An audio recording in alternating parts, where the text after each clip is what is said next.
So why do modern comics suck? Why are sales so terrible? Um, my last video I went in basically loss of intellectual property. So as a creator, if I'm working for like DC or Marvel, it's a work for hire basis. All my ideas are basically part of my compensation. So, I create a hot new character. I don't own it. They do. I get paid for it. That's it, right? So you do your contract, away you go. It's very standard practice for the big two. Image still allows people to retain the rights for their own intellectual property. Anyway, so that was probably the number one reason. It's allowed comic companies to do fantastic and create like so much merchandising, animated movies, actual movies, just bring in money for many years. The issue is eventually creators wise up, and if they have a hot new character, especially if they have an alternative means of publication like Image Comics or web comics, or nowadays you can do crowdfunding. It's are they going to take it to the big two? Heck no. Like, we've seen how much money can be made off of merchandising, alternate forms of distribution. So there you go. So I think that number one reason right there.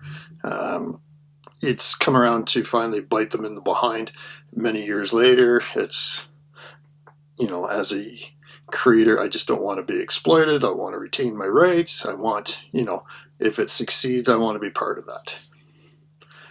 Number two reason why modern comics in the West are failing.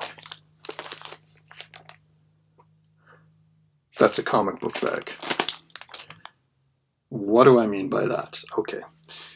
I was born into an age of comics. I was born late 1969. Comics in the 70s were huge. There were tons of them printed, and there was many different types of them printed. But nobody collected them.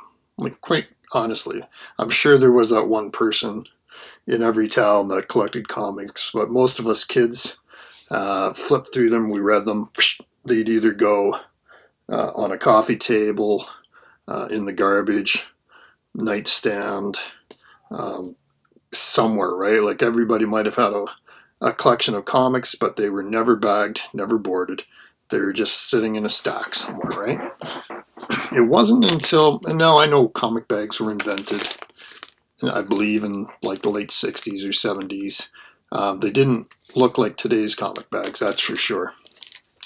But in the 80s, especially like once it moved to direct distribution with the stores, so we went away from the spinner racks at the corner store into an actual comic book shop.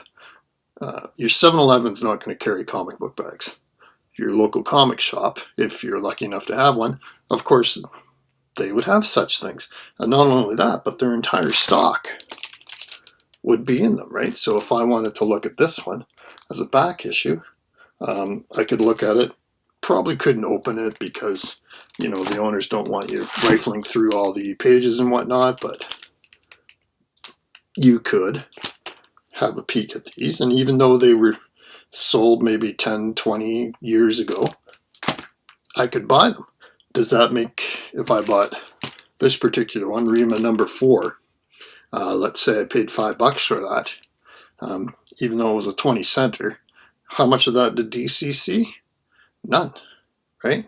They made their initial money way back when, probably made about 10 cents on this. It was the local comic shop that, for whatever they bought it, minus the cost of a bag and board and whatever, and then they resell it and make the money.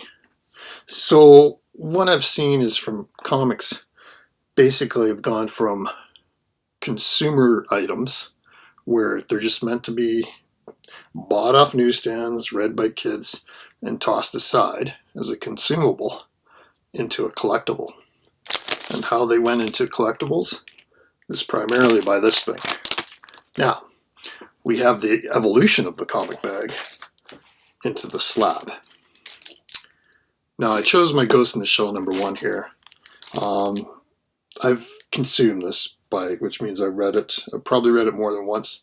I loved it. This is the actual comic I bought from a comic shop many years ago, probably 1995, 96, and I enjoyed it so much that I went and I actually submitted it to CBCS, and I knew it wouldn't get a high grade.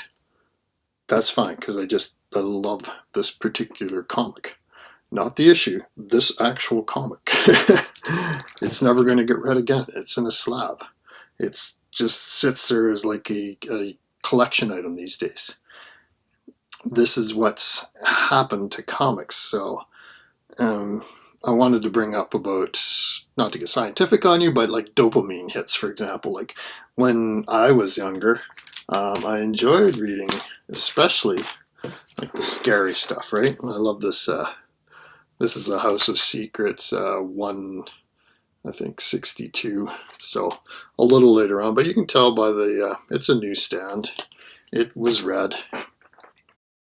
So yeah, dopamine's that chemical in the brain that, you know, it's the enjoyment thing or whatever. And I was thinking, you know, as a kid, we loved the scary stuff. I love the scary stuff anyway. And that's where we got my enjoyment from. In my lifetime, that's sort of transitioned. So this is another scary comic, Hellblazer #1, high grade. Do I get that kind of rush from reading this? No. What? I can't remember. Even though I paid $55, it's nice square corners. It's in really nice shape. It could come out high grade. So this is how the industry has transitioned. It's not so much that I'm excited about the story or anything. It's excited to possess the item in high grade. It's the fact that it's a money thing, right? So maybe I could submit that, get like 9698. That's great. That's worth more money. That's where we get our hit from, right? It's been a slow and gradual change, right? So we're not excited so much about the characters or the events or the stories. I think that sort of died out in the 90s. It's we still may love the characters, but it's more like, oh, I've got this book in this condition. And especially when you watch all those YouTube shows, oh, the hot comic, what's the hype, what's this? And, you know, it's like, oh my gosh, I own that one. It's your lottery ticket, right? I won. It's not so much I won because this comic's really cool and I love the story and, oh my God, it was fantastic. No, it's like, I have this in high grade and now it's hot, it's hyped. So, why do comics suck? #1, why do Western comics suck? #1, loss of intellectual property. #2, they're just collectibles now, right? So, if you look at this, for example, right? Supergirl 26, I don't know what year, it came out not too long ago, Artgerm. It's fancy cover. It's the hot artist, right? It's we're going to relaunch the title again as a #1 because people buy #1s. People collect this artist. When I was younger, I bought Human Fly here for $5. I mean, it just looked like a really exciting, cool title, right? It's a #1. Yeah, is it really valuable? No, but it's pretty funky to read. So there you go. That's how it's changed, right? So anyway, this is why everything with modern comics is short-term gain. We're into that. There's no long-form storytelling anymore. It's just, I need to sell this many. It's gotten so bad, like they can't even pay their creators right now. They're just not making money at all.